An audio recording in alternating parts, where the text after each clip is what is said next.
Gerist áskrifendur á Samstöðinni og taki þátt í að byggja upp öfluga og róttæka samfélagsumræðu.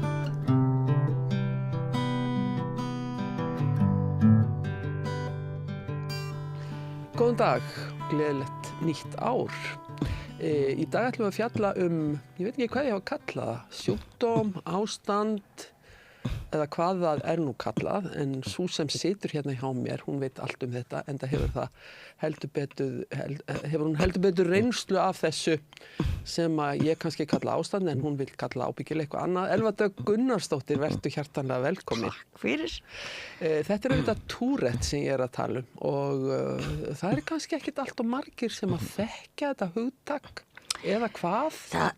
Sko, á Íslandi þetta orðið nokkuð þekkt, sko. Það mjög sjaldan í dag sem að ég þarf að útskýra þetta eitthvað rosa mikið fyrir fólki. Fólk kannski pínu starra á með þeir að gera hljóðkæki og svona, en leiðu ég segi bara við fólk, já, ég með Tourette, að þá einhvern veginn, þá veit allir hvað kemur þetta nafn Tourette, bara svona fyrir forvitnisakir?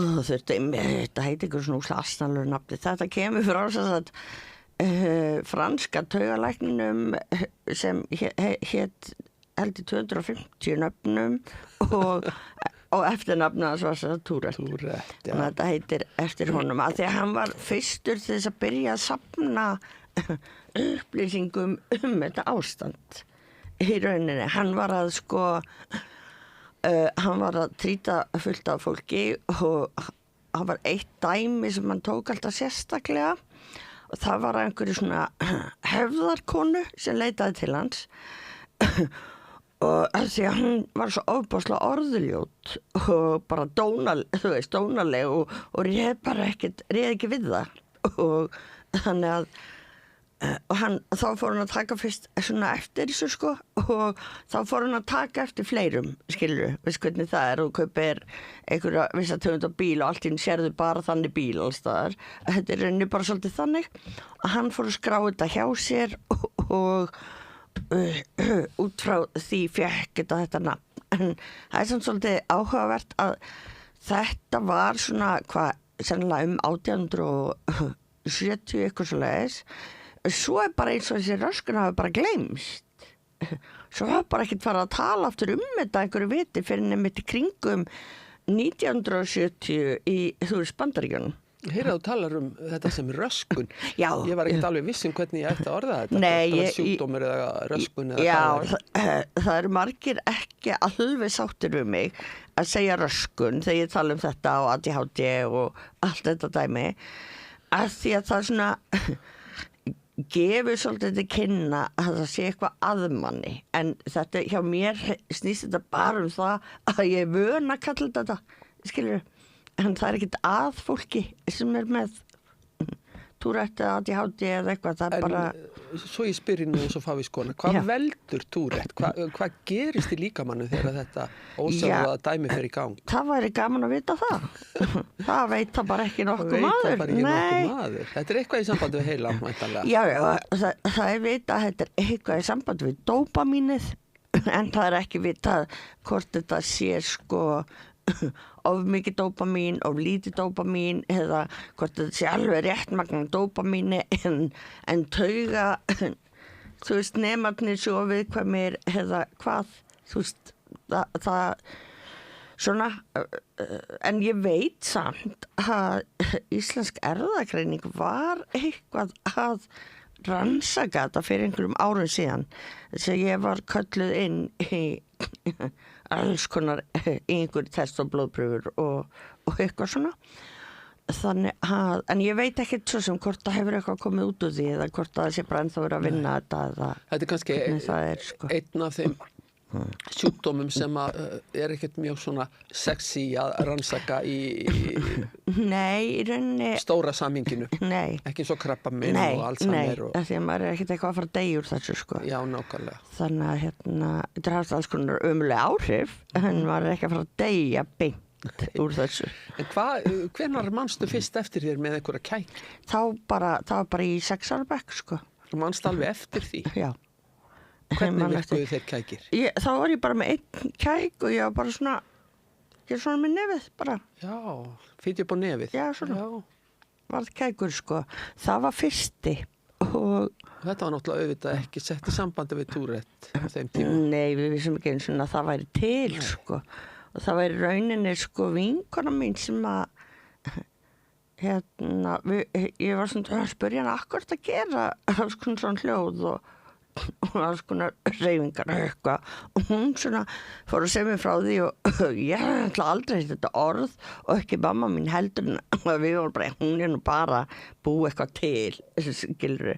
En svo þegar ég var 11 ára, þá segir þessi stelpa við mig, ég held að þú sért með þetta Tourette og ég eitthvað, og þá letur mig fá bækling sem að allt fólk á mínum aldri og aðeins eldra sem að kom með eitthvað nálægt Tourette-samtökunum, við munum öll eftir þessu bækling, hann var blár á litin og maður svona braut hann í sundur og þá komur svona skonar staðrendir.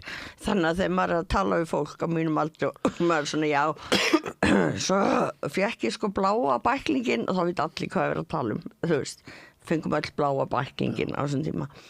Og ég lét bara mömmu fá þennan bækling, eitthvað mamma svo það lesi þetta og hún fór að lesa þetta og hún var bara ok, já þannig bara verið að lýsa barninu mínu. Þannig að mamma hafði samband við mömmu þessar stelpu sem beindi henni áfram hvert hún ætti að fara með mig til að láta athuga þetta. Og þá fór ég til hans Pétur Lúðvíks sem var þá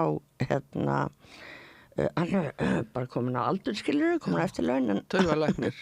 Já, barnataugarsérfræðingur. Þannig að þá fór ég til hans og hann sá það bara í fyrsta tíma, skilur bara, jú, hún með Tourette og svona, sko, og svo fylgis oft alls konar fælnir og fælnin sem eiginlega algengust að vera hræddur við að fara í lyftu og hann spurði mitt, finnst þér erfitt að fara í lyftu, vill hún ekki fyrir mamma bara, já, hún bara fæst ekki til að fara í lyftu og hann bara, nei, það bara rosa algengt og við vorum bara ok.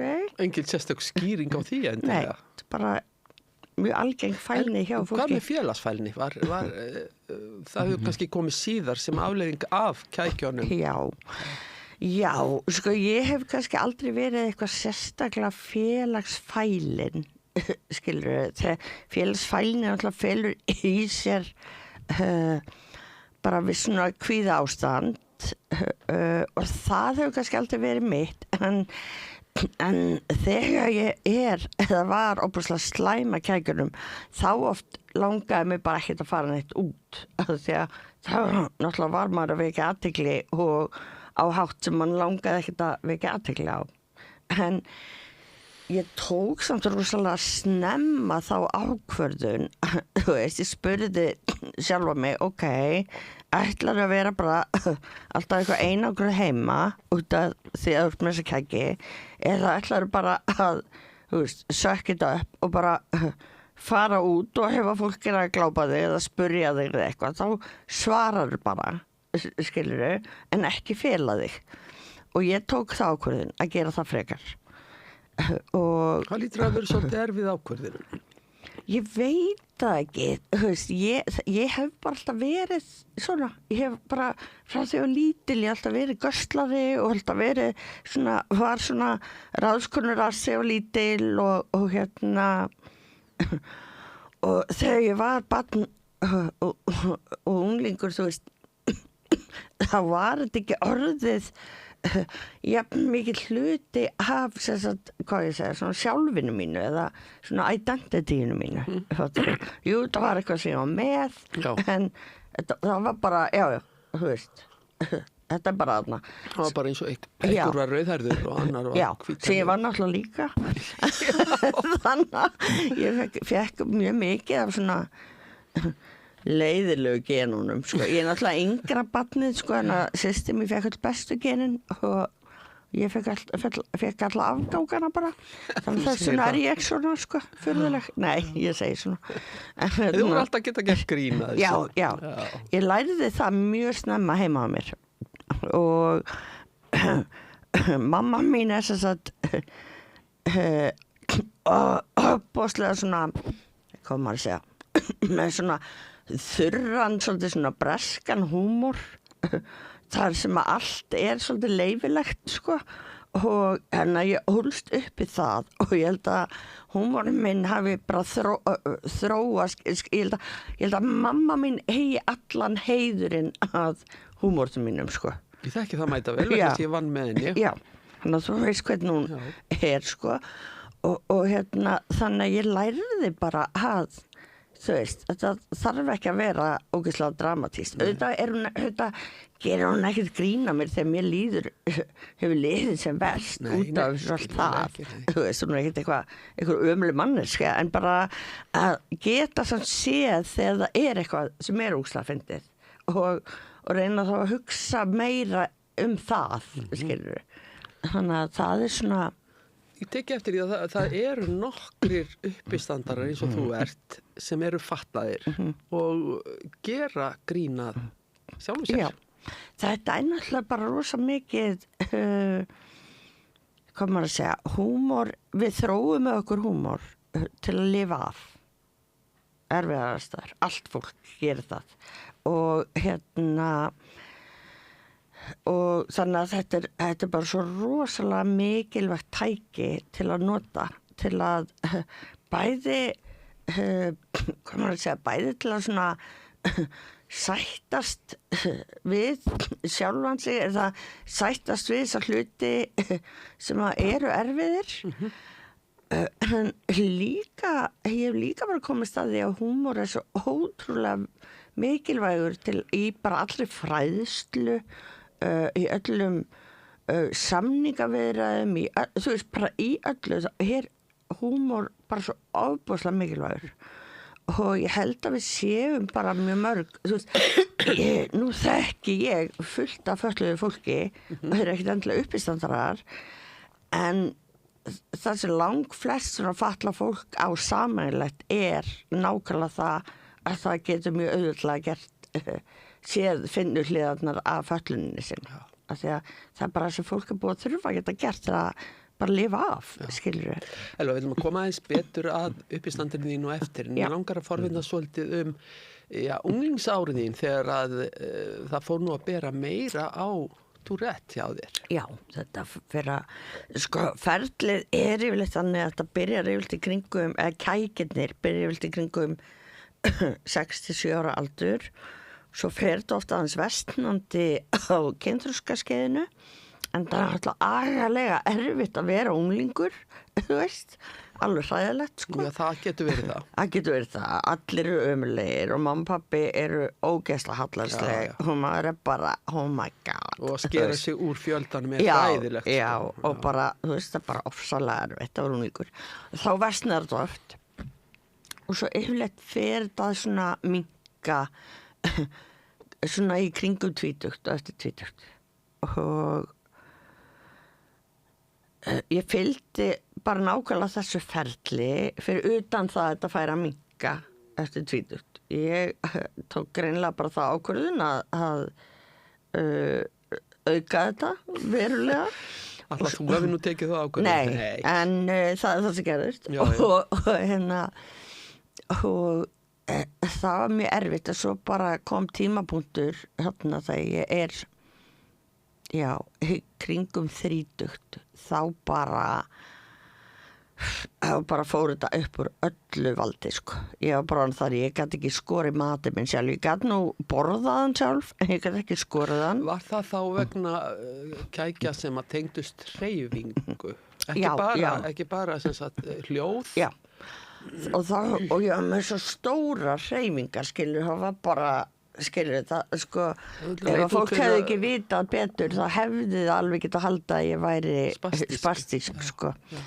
Þannig að, það var rosa erfitt, sko, allt saman.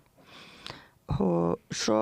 Byrjaði það í rauninni í kringum 20-aldurinn? Já, svona 18-19, sem það fyrir að byrja, sko. Og bara versnaði síðan bara á versnaði, sko. Ég varð reyndar svolítið betri þegar ég eignaðist, sko, stráki minn og þá leið mér líka bara vel í dálítinn tíma á eftir sko og þá var ég betri og svo bara svona upp úr 2009 þá bara þú veist var þetta bara svakalegt sko. Þetta hefur voða mikið að gera með andlegt ástand. Já, Þegar þér lítur andlega þá hefur það áhrif á ég myndi þessar ósjálfráðu halda hreyfingar. það, já, ég held að sé svolítið hafa alltaf verið svolítið unnið út frá því þannig að eins og fyrstu lyfin sem ég var sett á þegar ég fór fyrst á lyf held ég 16 ára og þá sko voru þetta yfirleitt þunglyndislyf sem ég var sett á vegna þess að þá var kenningin sú sko að það þyrfti að hjálpa manni að halda góðu andlegu jafnvægi til að kækirnir væru minni, skilur að það er ekki til neinn lifi þessu, það er náttúrulega bara alltaf verið að prófa eitthvað bara. Gekk það eftir? Það gekk stundum í kannski smá tíma og svo þurfti ég að skipta lyf og þá var það í smá tíma og svo þurfti að skipta lyf og skilur og þetta var allt svona sko, svo var maður það var verið að setja mig á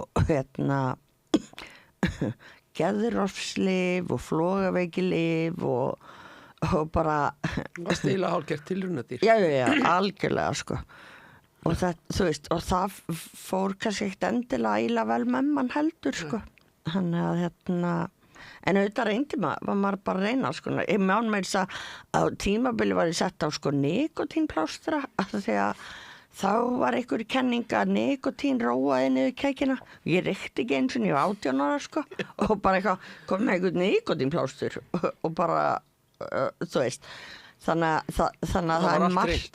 Já, þannig að það er margt verið reynt sko.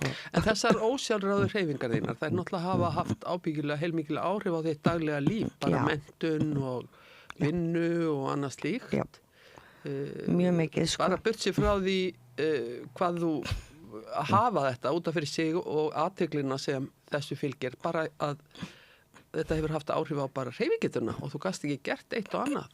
Já, og líka það að kækirnir voru ekkert að spurja líkamann hvernig á ég að hreyfa þannan vöðva eða hvernig á ég að hreyfa þetta.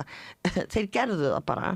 Þannig að sko ég komi fullt af skemmdum í líkamann sem eru bara óafturkræfar og valda því að ég er alltaf, þú veist, með ónýtar axlir og það eru brjósk sem eru bara farin úr í kringur hrygginn og það, þú veist, ég með tauga og brjósk skaða í hálsinum, skilur, og sem að veldur því að ég fæ svona kuldatilfinningu upp andliti ef ég er í vissum stellingum með höfuðið og þú veist, það er alls konar svona sem að þetta hefur valdið, sko. Síðbúnar afleiðingar eftir þetta. Já, maður er bara búin að eyðileggja hluti, sko. Já.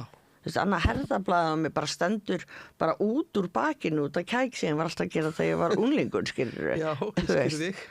Þannig að þetta er ekki bara búið að vera að dansa og rósum það er alveg búið að vera erfitt sko. Ég varst nú að það hefði einhver tíma verið dansa og rósum en það er sama en fyrir unglingsstelpu eða unga konu þá hlýtur þetta að hafa verið svolítið mikið mál að vekja svona mikla athygli kannski hefur það vanist bekkjarfélagarnir hafa nú verið fljótir átt að segja þessu en ef þú fórst út að skemmta þér ef þú fórst í leikhús eða bíó sko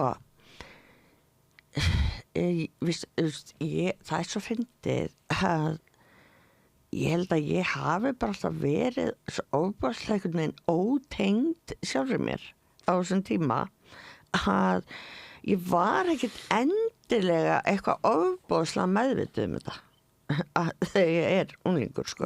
Ég var miklu meira meðvituð þetta þannig að þetta var vont Já. Heldur en þannig að þetta vekti athygli að fólki fyndi sér eitthvað fólki var alltaf búið að finna sér furðuleg skilur alveg burt sér frá túrættinu og allt það þannig að ég var bara vön því einhvern veginn þannig að túrætti sjálft hafði ekkert búið mikil áhrif á mig sem unglingur einhvern veginn en hérna en Hvenær þegar ég fór til dæmis þegar ég var kannski bara 20 og svona og var að fara út að skemmta mér og annað þá lendi ég náttúrulega oft í því að fólk var að spyrja mig á hverju ég væri þess að ég var með svo mikið kæk að ég var að gera svona Já.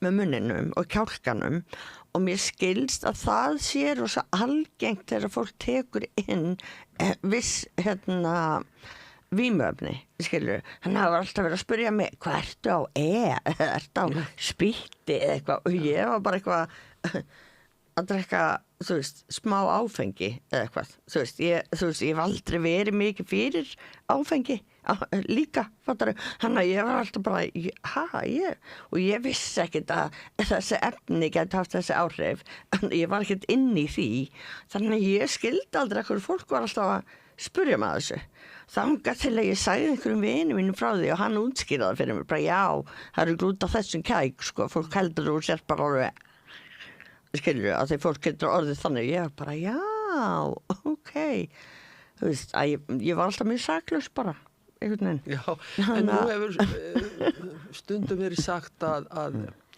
já, ég get vitnað kannski í aðila sem ég þekki sem stamaði mjög mikið Já. og hann stamaði ekki þegar hann söng. Nei, það er vegna þess að talstöðin okkar og söngstöðin okkar, það er ekki sama stöðin. Það er sikkurum staðnum í heilunum. Þessuna stamar fólk ofta ekki þegar það syngur. Var eitthvað svona sérstakt sem að hjálpaði þér? Ef þú söngst, hættu þá hljóðin? Nei, bara alls ekki, Alls ekki, sko. En lengi vel var ég þannig að ef ég var að tala fyrir framan hópa fólki, þá fóru kækirnir á meðan. Þeir fóru á meðan? Já. Það var þegar kæknir mínu voru ennþá að vera kurteisir, sko. Og þá fóru þeir að því að þeir vissi að þeir voru ekki velkomnir þarna. En það er síðan alveg hætt. Núna koma þeir bara. Já. Alveg saman hvort þeir á sviðið ekki. Þú sagði mér hér frammi, nú er ég búin að gleyma hugtækinu skynsegin, og ég maður núna að þú væri skynsegin og nú þetta er öllum í hug, já, er hún nú einhverju kynrófi, en þetta er eitthvað allt annað. Viltu útskýra það fyrir okkur? Þetta er bara uppáhaldshugtæki mitt á íslensku og þetta er rauninni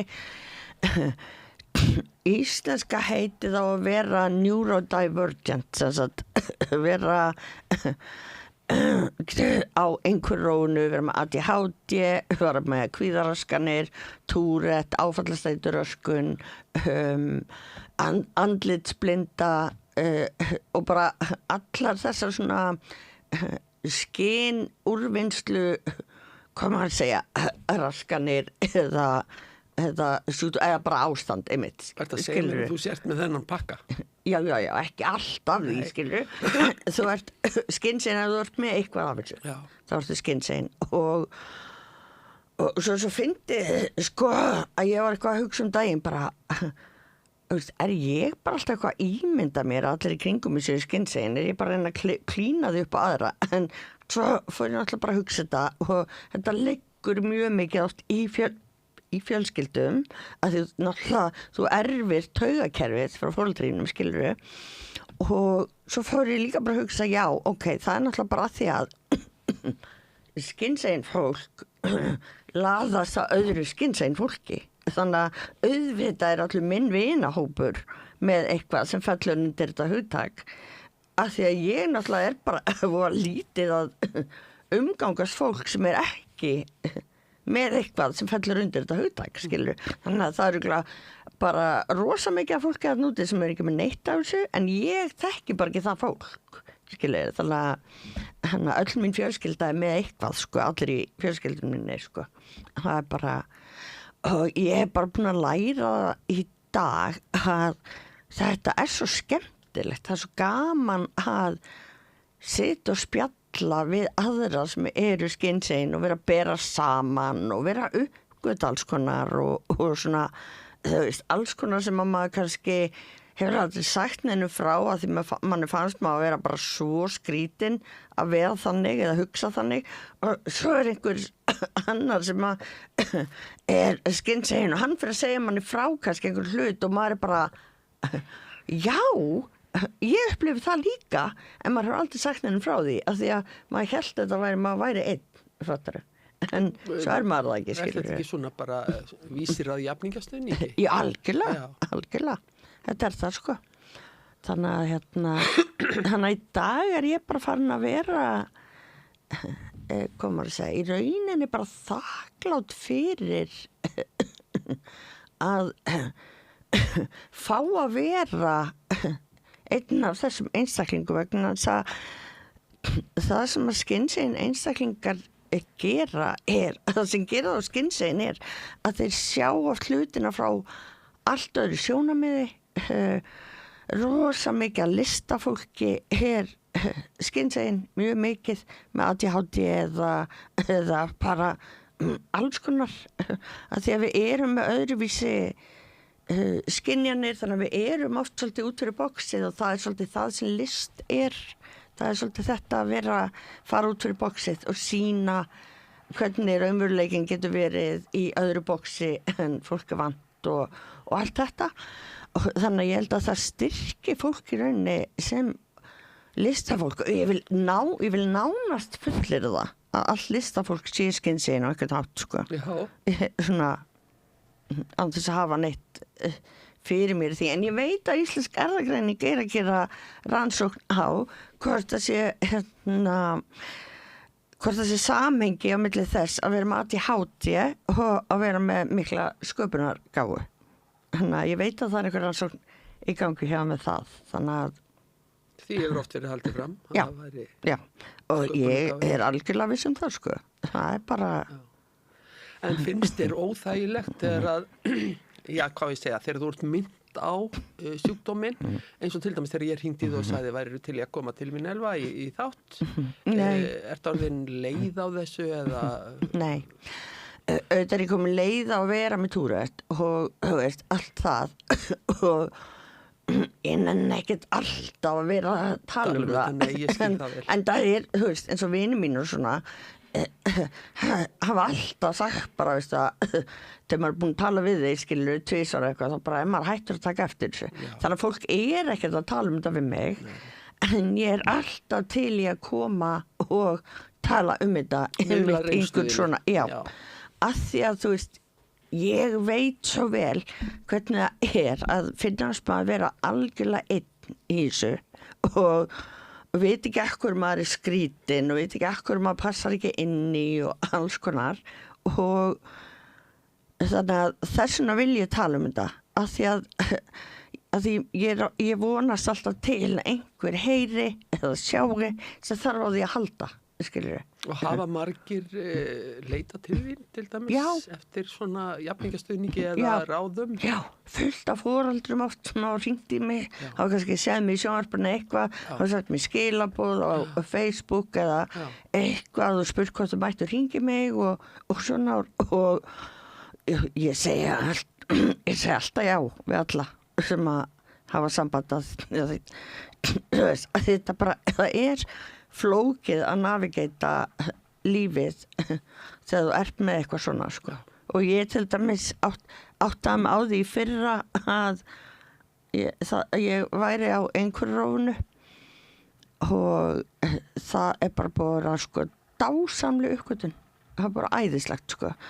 Og ég veit að hljómar skringilega. Ég neitt segja æðislegt að vera einhverjur. Það kannski, sko, það æðislegt þegar maður búin að fatta það. Það ekkert æðislegt áður maður veit það, því að þá maður alltaf eitthvað að reyna að fytta ykkur staðar inn og maður maður veit ekki hvað öðruvísi við mann, skilur við, eins og bara þegar ég fattaði þetta í fyrra, þá einhvern veginn, þá komast öll púslinn fyrir í lífinu mínu sem ég var ekki búin að koma fyrir einhvers staðar annars staðar. Og ég bara varði einhvern veginn svona heil manneska og bara rosa mikið af hlutum sem fór að fara í gang hjá mér sjálfri við það að öðlast þessa vitnesku. Stökkva inn í straumhvörfin í lífiðinu þegar þú fórst í þessa aðgerð sem að breytti mjög miklu til góðs fyrir þig, ekki satt? Jú. Þú segja okkur frá því? Já, Sko, hún breytti nefnilega svo miklu, ekki bara kækjalega séð. Heldur bara að það var náttúrulega að gera þannig heimildamynd hana sem fekk rosalega góða komur að segja dóma en Ég líka sá þig bara í fyrsta skipti þá Já, bara- snúaðir í hringi og allt þetta Jú, ég ætla jú, ekki að trúa jú, að jú. þetta gæti ofsalega skemmtileg og bara tók alls ekkert á þolinmæðina í mér Nei. alltaf þess að fór út að labba með einhverjum og svo fólk alltaf akkur er orðin þreytt svona fljótt og maður bara að því ég er búin að fara í svona 700 hringi á meðan við erum að labba þannig ég er búin að labba 3 svona meira en þú Já. á þessum skilurðu þú veist og þannig að þú veist það var náttúrulega opaslega gott að losna við allt það Hvað var gert við þig í aðgerðinni? Já, gerni, heyrðu, það var þess að sporuð 2 gött hérna í hauskúpuna og svo voru svona ponsu litlar svona elektróður þar fóru hérna 8 cm inn í heilan eftir vissri leið sem var náttúrulega búið að marka út og skoða allt það og svo fekk ég kom bara snúrur hérna út úr göttunum í staðinn og svo bara snúra hérna og í svona 12 batteri hérna sem sagt og svo, sem þú ert enn með já, Já. að því að sko batterið náttúrulega er það sem að heldur straumnum á í heilanum á mér, Já. skilurðu og en batteríin voru alltaf að klárast opaslega hratt hjá mér og ég varð fyrir því óláni fyrir 2 árum síðan að verða batteríslaus og það er að því að ég var búin að skrópa í eftirlit í dálítinn tíma og hafði týnt tækjunum sem að ég fekk til að fylgjast með hversu mikið batteri var eftir og ég þetta var bara á laugadegi, ég var á leiðin í afmæli til systur minnar og við strákurum minn bara að keyra þarna á Sæbrautinni og allt í einu fer ég að finna svona skrýtna tilfinningu í höfðinu og ég kveikti strax að þetta væri eitthvað í sambandi við rassgötin vegna þess að þessi tilfinning sem ég fekk hún myndi mig á tilfinninguna sem kemur alltaf þegar það er verið að stilla mig að, þú veist, tölvubatterið það þarf að stilla þetta og finna út bestu stillingar og eitthvað og alltaf þegar því var breytt og fekk alltaf svona rafstuð í höfuðið og þá fæ ég svona þannig tilfinningu þannig að ég var bara shit og ég segi við strákum bara það er eitthvað að gerast í hausnum á mér og það er eitthvað í sambandi við rafskautin og við vorum á Sæbrautinni og það vildi svo heppilega til að við vorum alveg að komast þar sem að maður beygir niður til að fara að Kleppspítala þannig að ég náði að beygja þar og leggja bara út í kanti En þú varst undir stýri ég var undir stýri og svo byrja bara krampar og það er bara krampar og ég gæti ekki talað ég gæti sagt bara 1 atkvæði alltaf í einu og eitthvað og strákurinn minn var þarna, hann var 17 og hann var bara mamma, hérna er allt í lagi og ég eitthvað, nei bara hérna, það var bara eitthvað malfunction í gangi og hann alveg á ég að ringja á sjúkrabíl og ég eitthvað hér og hann alveg ringdi á sjúkrabíl og svo held ég bara áfram að svo hættaði skramparnir smá stund og svo finn ég aftur, kemur svona tilfinning og þá byrjaði allir aftur og svo kemur sjúkrabílinn og sjúkraflutningamennir vissi náttúrulega bara ekkert hvað var í gangi og strákurinn minn sko, hann var 4 ára, hann var 4 að verða 5 þegar ég fór í aðgerðina og hann hefur aldrei verið forvitin þetta. Þannig að ég áttaði mig á því þarna að ég hef sannlega bara aldrei útskýrt að neitt fyrir honum. Þannig að hann gat ekki sagt sjúkraflutningamönnunum, hann var bara, já, hún er með svona eitthvað dót í heilanum og hún sagði þetta væri eitthvað út af því. Þeir vissi ekkert hvað það gat verið, skilur, dót í heilanum, var hann að tala um æxli eða var hann að tala um eitthvað, þú veist. Þeir bara eitthvað, ok, og svo bara byrjuði bara, þetta var svo skrítin. Þú gast ekkert sagt þetta. Nei, ekki þannig sko og svo byrjuðu bara tárin að leka og svo kom bara eitthvað hljóð út mér sem ég hef aldrei heyrt áður ég vissi bara ekkert hvað í gangi svo hef mér komið inn á sjúkrabíl og ég alltaf að reyna að tjá þú veist, hvar strákurinn minn skilur þannig að ég var alltaf eitthvað bara að segja fyrst aðkvað í nafnina og þeir alltaf í lagi, hann hérna frammi og hann búinn að hringja í pappa sinn og hann búinn að hringja í afa sinn og eitthvað svona svo alltaf fórum við bara niður bráðamóttöku og þar vissi enginn náttúrulega hvað var í gangi og á einhvern mjög undarlegan hátt tókst mér að koma í til skila til læknisins að það þyrfti að hringja í taugasérfræðingi minn og ég væri með hennar persónulega símanúmer í símanum mínum en sonur minn var búinn að taka síman minn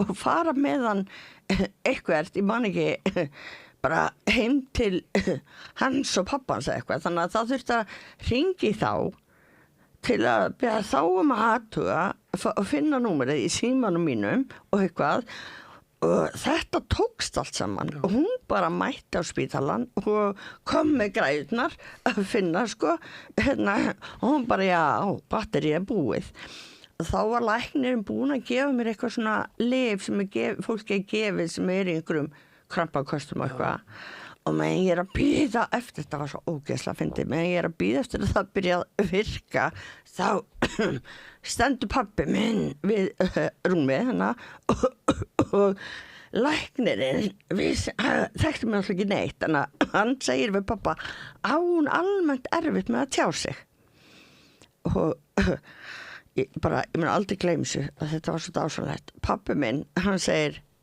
nei þessi hefur sko aldrei átt erfitt með að tjá sig og ég var í krömpu og ég gat ekki eins og hlegið og ég dó hlátri inn í mér að þetta var svo mikið pabbi bara nei, ég er sko búin að þurfa að hlusta á þessa tala í 45 ár það hefur aldrei verið vandamál og bara, hann hefði alveg getað sagt það sko þannig að svo hættu kramparnir og þá var hann bara kallaður út heila taugaskurlæknirinn og skipta batteri en svo að þetta gerist aftur þá fór ég núna aftur í batteriskipti fyrir nokkrum vikum síðan og ég fekk hleðslubatteri þannig að nú hleði ég mig bara heima þetta hefur verið þetta var mikið ævintýri sko. já og ekki bara ævintýri heldur líka bara svona dálítið góð áminning það hvernig hlutirnir voru þú veist algjörlega nástu mynd á það já, þetta var náttúrulega mun verra já.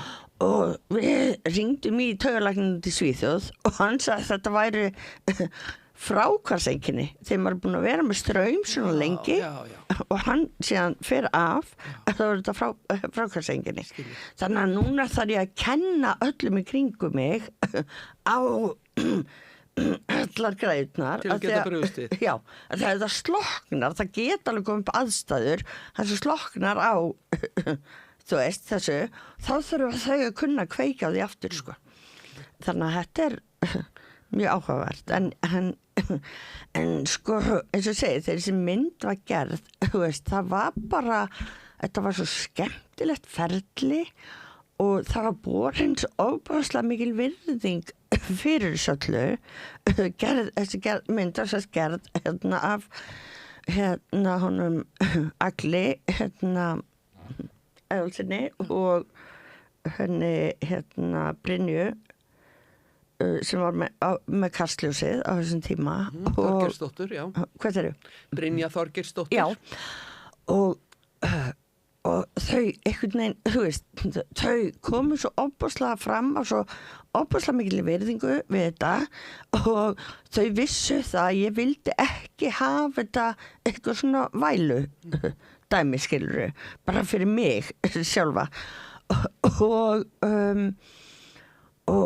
það var svo mikill húmor og gleði í gangi skilur á milli allra þannig að það var bara svo skemmtilegt ferli og svo náttúrulega var ég svona að byrja að stíga mín svona allra fyrstu spor í uppistandinu þegar þetta var og þannig að það náttúrulega bara jógst með þessari mynd og svona þannig að þú veist þetta bara var mjög skemmtilegur en þegar þú ert tími, búin sko. í aðgerðinni Já. Kom árangur strax í ljós?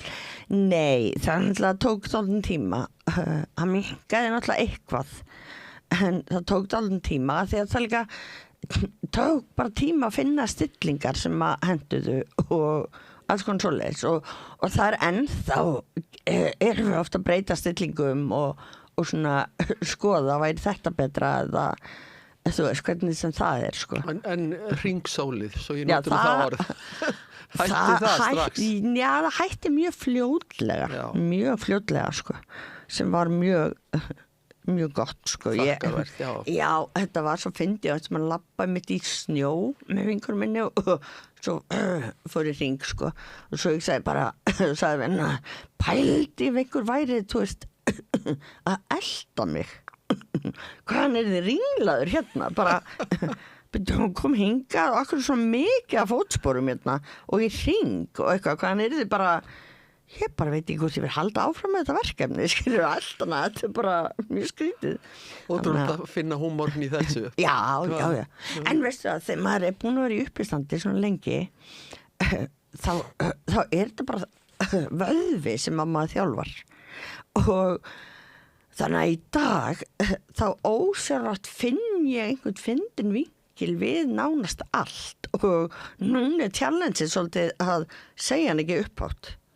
af því það kunni ekki allir að meta það skilur af því að maður er bara eitthvað þetta er bara orðið svona vírað í mann skilur bara hvað ég fyndi við þetta já það er þetta en það er kannski alveg fullkomlega óviðeigandi sko Meinarðu fyrir áheyrendur? Já bara fyrir annað fólk kannar maður bara svona segir það ekki fyrir maður er búin að hitta einhvern veginn sinn sem maður veit að er ekkert viðkvæmur fyrir neinu og þá maður svona hvíslaði að honum Já, kannski svona reynir þetta á eitthvað sem þú þekkir Já, og oft er þetta heldur ekkert eitthvað efni heldur bara, þú veist þetta er fyndið eitthvað og svo er maður ekkert að segja það neitt bara þannig að maður svona æfist í því sko það er alltaf fyrsta sem að gerist sem hafi fréttir eitthvað eða eitthvað gerist það er að finna eitthvað að fyndi við það sko. Þegar þú byrjaðir á uppistandinu var það áður en þú fórst í aðgerðina? Já, það var nokkur mánuðum áður sko. Var með uppistandina í desember 2010 og var fyrsta uppistandi mitt og fór svo í aðgerðina hérna í maí 2011 Hvernig dattir þú að fara í uppistand? Mér datt það bara alls ekki til hug. Nei. Það er bara aldrei hvarflað að mér. En svo hann einhverjum 2 árum fyrr, þá hafði ég verið í svona leiklistaskóla sem að hefur verið haldin á sumrin út á landi og ótrúlega skemmtilegur, haldin af bandalagi íslenskra leikfélagar sem eru áhuga leikfélagin í landinu.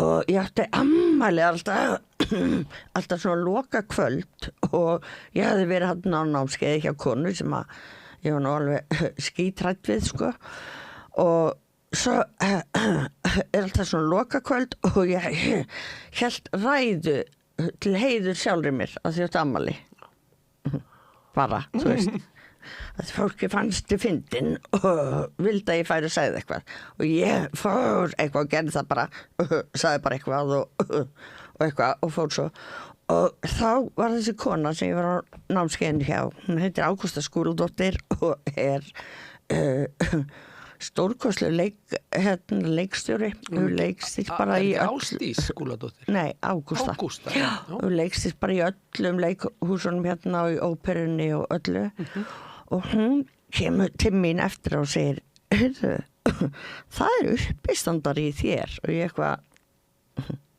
ok, en þá hrættu hana bara, já, eitthvað, það var ekki að segja neitt og ég gerði ekkert með það og svo 2 árum setna 2010 þá hittumst við bara fyrir tilviljun eitthvað niður í bæi eða eitthvað á einhvern tónleikum eða eitthvað mann það ekki og hún segir með mig heyrðu ég var sérst með svona uppistandsnámskeið fyrir á árinu fyrir þau eru nokkur sem stofnuðu svona uppistandshóp út frá því sem heitir hjólastólasveitin af því að þau voru allir hjólastól og ég var svona spá hvort þú myndir kannski vilja prófa að vera með okkur þó þú sett ekki hjólastól að þá ert nú samt með allt þetta túrett og svona þannig að það myndi alveg passa inn í og ég eitthvað já, ok á þessum tíma voru engir svona open mics eða neitt á Íslandi, þannig að það sem við gerðum, við hittumst alltaf heima hjá einum sem var í hópnum og konunni hans hittumst alltaf einu sinni í viku og hún með og æfðum bara upp efni og svo var bara uppistand og það var bara í byrjun desember, ég man alltaf eftir þessu og ég þurfti bara strax að vera bara með 20 mínúna efni í fyrsta sinn sem ég á með uppistand og það ekki vaninn, skilurðu og við þurftum öll að gera það, skilurðu og þetta var, klukkutími 1,5 í heildina, eitthvað svoleiðis og þetta gekk bara svona óbúslega vel og mér fannst þetta svo gaman þannig að ég fór bara að pæla mér í þessu og svo fór ég bara að fá hringingar, ég man ekki svona, þú veist, það eitthvað fólk heyrt af þessu og þá hringdi einhver frá velferðarsviði Reykjavíkurborgar og væri til að koma og vera með uppistand á þessum viðburði og eitthvað og maður var að taka eitthvað klink fyrir, ég held að 20.000 krónur eða eitthvað í byrjun og svona og þannig bara fór þessi bolti að rúlla og náttúrulega að því að ég var að tala túrætti og svona þá fór maður náttúrulega að fá svolítið að giggum einmitt frá þessum aðilum skilur þú veist, velferðardæminu og bara öllu því samfélagi öllu þessu, þú veist, það svo mikið í gangi hjá bara bæði fötlunar samfélaginu sjálfu en líka bara þeim sem að vinna í kringum það þú veist, við erum í gikja fullt af félags sem kallast þjónustumiðstöðar í dag á starfstögum og á starfstögum hjá kennurum í skólum og svo líka bara á árshátíðum og hjá einkaaðilum og allt þetta sko og en þetta í dag já þessu alveg Já, og finnst þetta óbúslega gaman og það sem þetta gerði líka fyrir mig var að ég náttúrulega lögði einelti og mörg ár sem barn og var með halva óbúslega brotna sjálfsmynd alltaf reynd og svo náttúrulega núna veit ég var líka á einhverju og með allt þetta túrætt og það var bara rosa mikið einhvern veginn búið að ganga á bara frá því og lítil og svo byrjaði ég upp í standinu og fólk fyrir að hrósa mér og þetta var í rauninni svona í fyrsta skipti sem mér fannst ég upplifa að ég væri bara náttúrulega góð í einhverju, þú veist og fattaði bara, þú veist, allt mitt líf hafði alltaf verið, sérstaklega var hann eldri halda ræður í alls konar ammælum og brúðkaupum og eitthvað svona og öllu fannst ég alltaf alveg rosalega fyndin samt tengdi ég ekki við eitthvað uppistand það þurfti ekki ykkur utanakomandi að setja mig þar þannig að ég fattaði en þá fattaði ég líka bara að þetta bara búið að liggja vel þú veist, þetta bara búið að ganga vel, liggja vel fyrir mér bara langt aftur í tíman sko. Þegar þú skrifar handrit eða ég veit ekki hvort þú skrifar það eða allavega þú ákveður hvað þú ætlar að tróða upp með tengist það allt saman fötlunniðin er þetta ekki bara ýmislegt í samfélaginu? Jú, það gerir það sko og en auðvitað sko ég varð öryrki 32 ára minni mig að vera 33 og þegar maður öryrki þá það einn stærsti stimpill sem það getur fengið í íslensku samfélagi og þannig að ég tala talsvert það líka vegna þess að það mér bara alveg ofboðslega mikilvægt að breyta hvað maður að segja við þorfum að hugsa hætti en þess að sko mín tilfinning bara einfallega svo að við erum sveita ómagar nútímans skilur við erum bara, það þarf ekki að bera neina virðingu fyrir okkur, við erum bara til óþurftar, við erum afætur á samfélaginu, þú veist, öll þessi viðþorf eru ennþá í gangi fattaru og sveita ómagarnir voru alltaf bara einhverju sem var komið fyrir einhverjum bæjum að það var þurfti að leysa upp heimili eða eitthvað og það þurfti ekki endilega að fara vel með það og það var bara svo sem bauð bauð best já, eða í rauninni verst þú veist, það sem að þurfti minnst að borga með ómaðunum til, hann tók ómaðan og þú veist, og þetta viðþorfið ennþá í gangi. Hægt að finna eitthvað fyndi við þetta? Já, Elva? fullt. Það fullt til og þannig að þú veist uppistandi mitt í rauninni hefur mjög mikið snúið sem bæði fræðslu og ádeilu. Þú veist, ég svolítið pólitísk þó ég sé ekki endilega beint að tala pólitík. Ekki flokkspólitísk? Nei. En bara þessi viðþorf og þú veist, ég til dæmis búin að vera með eina athugasemd það sem að, þú veist, bara, þú veist, þetta bara svona lítill brandari, sko, maður, þú veist, maður þakka síðustu ríkisstjórn fyrir það til dæmis að núna Tryggingastofnun og umboðsmaður skuldara komið í sama húsnæði og þá svolítið þægilegt fyrir öryrkja þá þurfum við bara að taka eitt strætó að þetta er sama húsnæði að því að sko, ég man ekki það var ekki rannsókn á þessu og ég held að sko 70% öryrkja eða eitthvað hafa þurft að leita til umboðsmaður skuldara.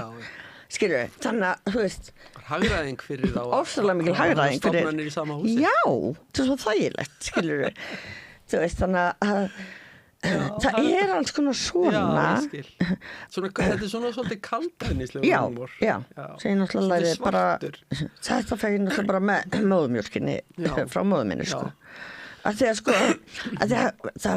við verðum að tala þetta þó að fólki finnst það kannski ógeðslega óáhugavert og ógeðslega bara leiðilegt að hlusta á þetta það er það nákvæmlega það sem maður þarf að berjast gegn. Já, einmitt. Það bara, við ætlum víst að tala þetta og við ætlum víst að vera ábyrrandi og ég hugsa alltaf bara, ég hef alveg jafn mikið rétt að fara upp á svið að tala eins og manneskja sem er ekki öryrki. Nákvæmlega. Og ég á sömu virðingu skilið og annað, þú veist. Ádeilan getur líka komið fram í þessum kaldhæðnislega húmor. Algjörlega. Það er þannig sem ég reyna að gera þetta, sko. Þannig að þetta er bara... Þannig að þú hefur bara nóg að gera í þessu? Það er... Eða svona, kemur í einhverjum kemur í. Svo var ég náttúrulega með sólósýningu 2022 og 2023 og fyrst með hann í Tjarnarbíói og svo í Þjóðleikhúskjallaranum. Það var rosa gaman. Það var fyrsta svona sólósýningi mín, sko. Það kemur öðrum epistöndur. Já, en ég reyndi að stofnaði líka ótrúlega skemmtilega sýningu með öðrum 2018 sem að hét My Voices Have Tourette's og það kemur til vegna sem voru fyrst 3 sem stofnuðum hana og það voru 2 sem voru með Tourette og 1 sem var þá til að nýgreind með geðklofa og hún heyrði raddir þannig okkur fannst þetta bara mjög fyndið og skemmtilegt nafn. Svo reyndar flutti hún erlendis ekkert löngu síðar þannig að við tókum inn 2 aðra og við 4 vorum með þessa sýningu á ensku alltaf og vorum með hana eins og í viku og sen höfum við farið með hana til Svíþjóðar og Finnlands og það gengi rosa vel, fengum búin að fá fullt af verðlaunum fyrir hana og annað, sko. Og þannig erum við erum með 2 með Tourette og bæði með athyglisbrest og einn sem er á einhverrófunu og er bipolar og einn er svona ofsakvíðaröskun, þú veist, og bara öll að vera eitthvað fyndin að tala um þetta. Þetta er alltaf gott dæmi um það hvað hægt er að gera þrátt fyrir. Já, og eiginlega vegna. Já, og líka vegna, alveg eins og þú ert að... Það er bara málið, sko. Að, sko, mér líður eins og ég hef náð að taka eitthvað sem var bara ofboðslega bölvun á lífi mínu og í rauninni snúaði upp í superpowerið mitt, fattar þau? Að bara í staðin fyrir að þetta sé bara eitthvað ógeðslega leiðilegt og erfitt og dramatískt þá bara valdi ég að gera þetta frekar, skilur. Hitt er alveg valið leið, ég er alls ekki að gera lítið úr því og ég hef sko oft verið bara átt ógeðslega erfitt bara og vorkennt mér sjúklega mikið og allt það. en ég er með svona vissa aðferð sem hendar mér þegar ég fyrir að vorkenna mér ógeðslega mikið. Þá er ég bara þú mátt núna vorkenna þér ógeðslega mikið í 3 daga og svo þegar þeir eru búnir þá máttu ekki vorkenna þér svona mikið bara ógeðslega lengi. Fattarðu? Og þetta virkar fyrir mig. Já. Þannig að þetta er svona bara... Superpower konan Elva, ég held að þetta sé ágætis loka orði í þættinum okkar og eins og alltaf þegar það er gaman þá flýgur stundin hratt. Jú, það er svona að fatta ekki hvað er hann gömul og því ég er bara eitthvað, er ég ekki 18 lengur, þetta er bara þegar það er svo gaman. Við erum bara aðeins rúmlega 20 Ég veit það. Takk innilega fyrir komuna Elva Takk og fyrir gangið mig. þér allt til sólu í lífinu. Takk. Þættir mér lokið, verið þið blessa og sæl. Alþýðufélagið er frábær hugmynd. Félagsgjöld í Alþýðufélagið eru krónur 2.750 á mánuði og renna óskipt til dagskrár og útsendinga samstöðvarinnar. Samstöðin.is. Við lifum á tímum þegar þörfin fyrir opna og gagnrýna umræðu er brýnni en nokkru sinni fyrr. Ég heiti Ólína Kjerúl Þorvarðardóttir og ég styð og vel samstöðina, sjálfstæðan og óháðan fjölmiðil.